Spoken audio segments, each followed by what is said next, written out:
আমরা তো সকলেই জানি সবুজ শাকপাতা থেকে উপকারী জিনিস বোধহয় আর কিছু হয় না।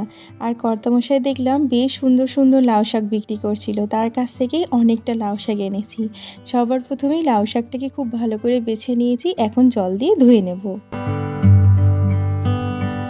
এখানে কিছু সবজি নিয়েছি, ঝিঙে, কুমড়ো, বেগুন, আলু, গাজর, বিনস, একটুখানি রাঙা আলু, আর লাগবে আদা। এখানে কড়াইয়ে তেল দিয়ে পাঁচ ফোড়ন, একটু তেজপাতা আর কাঁচা লঙ্কা ফোড়ন দিয়ে সমস্ত সবজিগুলোকে খুব ভালো করে ভেজে নেব।